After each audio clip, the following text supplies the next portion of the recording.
Assalamualaikum warahmatullahi wabarakatuh. Saya di sini akan membawakan kegiatan yang akan dilakukan oleh rekan saya, yaitu CGP kelas 149 Angkatan 5 Kabupaten Tuban. Saya sendiri CGP dari kelas 150. Di sini saya menjadi pengamat atas nama Dwi Hendro Susanto. Kemudian di sebelah saya ada Bu Yuli Wijayanti sebagai kuci. Kemudian sebelahnya lagi ada Bu Ririn Andriayani sebagai coach di sini.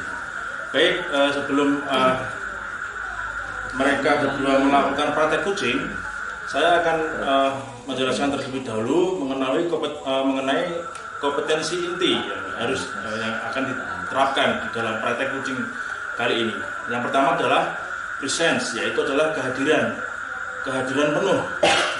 Kemudian mendengar aktif dan juga pertanyaan yang berbobot dari coach.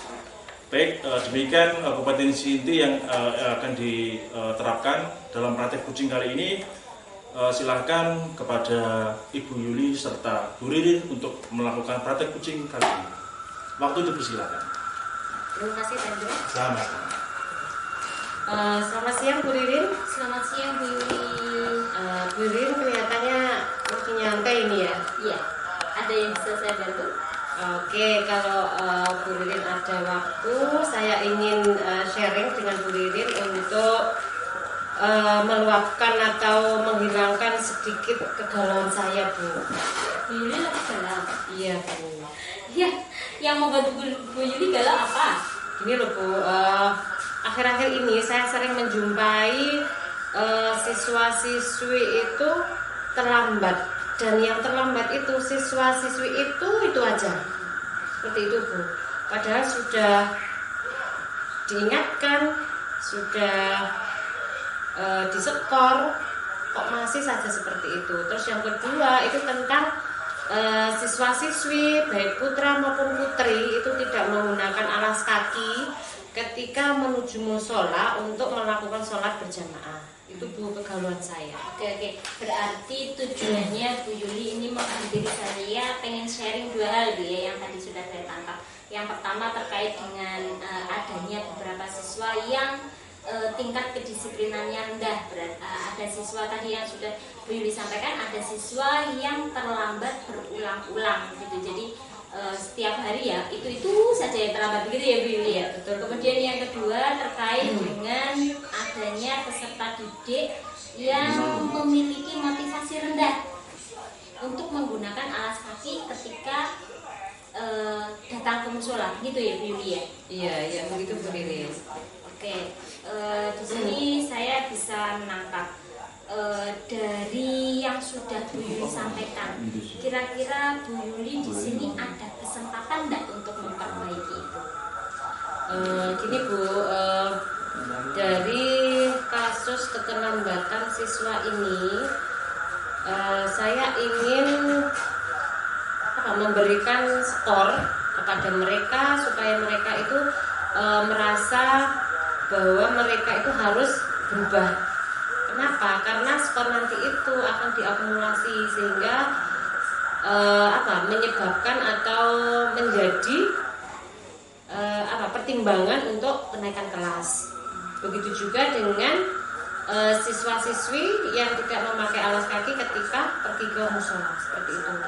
Berarti dari masalah yang Bu Yuli sampaikan tadi, Bu Yuli ingin merubah anak yang awalnya terlambat menjadi tidak, yang awalnya tidak menggunakan alas kaki menjadi menggunakan alas kaki begitu ya. Langkah awal yang Bu Yuli lakukan yaitu dengan melakukan scoring. Nah, kira-kira kekuatan yang Bu Yuli miliki dari melakukan skor supaya anak ini berubah, kalau skala 1 sampai 10 kira-kira kekuatannya berapa? Kalau skor ini memang belum efektif sih, Bu, karena dengan seringnya diskor pun mereka tidak menunjukkan perubahan yang signifikan. Setelah disekor mereka keesokan harinya tetap terlambat dan anak itu lagi seperti itu Bu. Jadi dengan sharing ini mungkin Bu Ririn bisa memberikan sedikit gambaran solusi seperti itu kepada saya. Begini Bu Yuli, tadi Bu Yuli sudah melakukan skor. Ternyata dari skor itu kekuatannya masih rendah ya untuk mengubah anak yang awalnya terlambat menjadi tidak, yang awalnya tidak menggunakan alas kaki menjadi menggunakan alas kaki, gitu ya Bu Yuli. Kira-kira Bu Yuli punya rencana lain nggak yang bisa mengatasi masalah yang tadi sudah Bu Yuli sampaikan ke saya? Rencana aksi yang lain selain skor, saya memiliki rencana yaitu membuat kesepakatan kelas yang nantinya bisa menumbuhkan keyakinan kelas, di mana nanti kesepakatan kelas yang dibuat itu berasal dari kesadaran dari siswa itu sendiri, sehingga mereka memiliki rasa tanggung jawab terhadap apa yang sudah mereka buat sendiri seperti itu. Terus yang kedua, saya akan melakukan segitiga restitusi, di mana di segitiga restitusi ini memiliki 3 fase atau 3 langkah. Yang pertama yaitu menstabilkan identitas, kemudian yang kedua itu validasi masalah, dan yang ketiga adalah membuat keyakinan. Seperti itu Bu Ririn rencana kedepannya. Saya bisa menangkap rencana yang akan Bu Yuli lakukan tadi ya, melakukan kesepakatan kelas ya Bu Yuli ya. Ya kenapa kesepakatan kelas? Membuat kesepakatan kelas sehingga menumbuhkan keyakinan kelas. Sehingga dapat menumbuhkan keyakinan kelas pada diri masing-masing individu peserta didik. Kemudian yang kedua adalah melakukan segitiga restitusi. Terkait dengan 2 aksi yang akan Bu Yuli lakukan ini, kira-kira ada nggak pihak yang ikut membantu Bu Yuli? Untuk rencana saya supaya berjalan dengan baik dan memperoleh hasil yang maksimal, di sini saya melibatkan yang pertama yaitu wali kelas, kemudian guru BK, kemudian guru kelas yang mengajar di kelas tersebut, serta semua warga sekolah yang ada di sini, sehingga mereka saya ajak kolaborasi semuanya Bu, sehingga tidak ada jadi di sini semua warga itu memiliki rasa tanggung jawab, kepedulian terhadap siswa-siswa yang melakukan pelanggaran seperti itu. Luar biasa, kompleks sekali yang akan Bu Yuli rencanakan tadi ya, terkait dengan 2 aksi yang akan Bu Yuli lakukan. Di situ Bu Yuli akan menggandeng seluruh komponen yang ada di sekolah untuk mewujudkan anak didik yang tadi awalnya terlambat menjadi tidak terlambat, yang awalnya tidak menggunakan alas kaki menjadi menggunakan alas kaki, begitu ya Bu Yuli. Nah kira-kira ada nggak kendala dari aksi yang Bu Yuli lakukan? Untuk kendalanya pasti ada Bu. Di sini saya menggambarkan ketika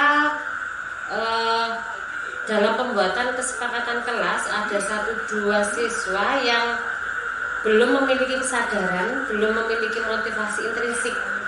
Nah itu merupakan kendala Bu. Jadi mereka belum memiliki keyakinan kelas untuk melaksanakan kesepakatan yang sudah dibuat. Terus kendala yang kedua tentang siswa-siswi yang tidak memakai alas kaki, mungkin mereka belum memiliki kesadaran bahwa tanpa dia sengaja dia telah membawa kotoran di sini yang bersifat najis. Nah, untuk itu menghadapi kendala tersebut kita bekerja sama dengan di sini saya melibatkan guru mapel agama, jadi memberikan pendidikan atau pengetahuan tentang tentang syarat sahnya sholat seperti itu, sehingga mereka dengan kesadaran yang muncul dari dalam diri sendiri itu akan lebih maksimal efektif seperti itu. Itu berarti strategi untuk mengatasi kendala yang mungkin terjadi ketika Bu Yuli melakukan dua aksi yang Ibu rencanakan tadi ya. Luar biasa sekali yang sudah Bu Yuli lakukan. Jadi di sini Bu Yuli memiliki masalah unek-unek terkait dengan satu. Yang pertama adalah siswa yang terlambat secara berulang-ulang, kemudian yang kedua adalah siswa yang tidak menggunakan alas kaki ketika akan pergi ke musola, sehingga mengakibatkan warga sekolah ini nanti tidak nyaman ketika beribadah di musola, begitu ya Bu Yuli. Kemudian Bu Yuli akan melakukan aksi terkait dengan permasalahan tersebut. Untuk memecahkan masalah tersebut, yang pertama adalah membuat kesepakatan kelas yang akan menumbuhkan keyakinan kelas. Kemudian Bu Yuli juga akan melakukan restitusi bagi anak-anak yang melanggar atau melakukan kesalahan di sekolah begitu. Kemudian dalam melakukan aksinya, aksi yang Bu Yuli sampaikan tadi, Bu Yuli menggandeng seluruh komponen sekolah, warga sekolah untuk bersama-sama kita bagaimana caranya merubah anak yang awalnya terlambat menjadi tidak, yang awalnya tidak menggunakan alas kaki menjadi menggunakan alas kaki begitu ya Bu Yuli. Luar biasa sekali ini yang akan Bu Yuli lakukan. Semoga kedepannya anak didik kita di sekolah kita ini semakin baik kedepannya. Walaupun kita melakukannya mungkin secara bertahap ya Bu Yuli ya, tidak secara langsung. Paling tidak anak yang terlambat ini menjadi berkurang, dan anak yang datang ke musola tidak lagi tidak menggunakan alas kaki. Mereka selalu menggunakan alas kaki dengan solusi-solusi yang Bu Yuli sampaikan tadi. Apakah Bu Yuli lega setelah Bu Yuli dapat menceritakan atau sharing permasalahan yang Bu Yuli galaukan? Jujur Bu Ririn, saya merasa lebih plong, lebih lega setelah saya sharing berbagi pengalaman dengan Bu Ririn. Dan terima kasih Bu Ririn sudah meluangkan waktunya untuk sharing dengan saya, sehingga saya merasa lebih baik sekarang.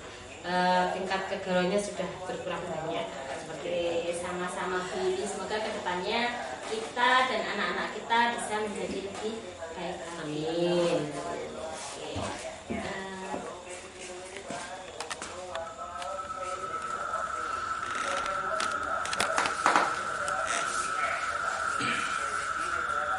Baik, berikut tadi adalah praktek coaching yang dilakukan oleh rekan saya, yaitu Bu Yuli dan Bu Ririn sebagai coach di sini.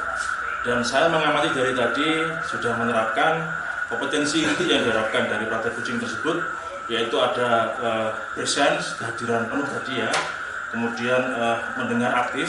Jadi ketika Bu Ririn tadi mendengarkan keluhan dari Puji, yaitu Bu Yuli, kemudian Bu Ririn juga mampu memberikan pertanyaan-pertanyaan yang berbobot. Dan di sini juga saya amati mereka menggunakan alur tirta ya, sebagai percakapan yang ada dalam coaching kali ini. Baik, itu tadi hasil pengamatan dari saya. Saya ucapkan banyak terima kasih. Saya akhiri. Wassalamualaikum warahmatullahi wabarakatuh. Waalaikumsalam warahmatullahi wabarakatuh.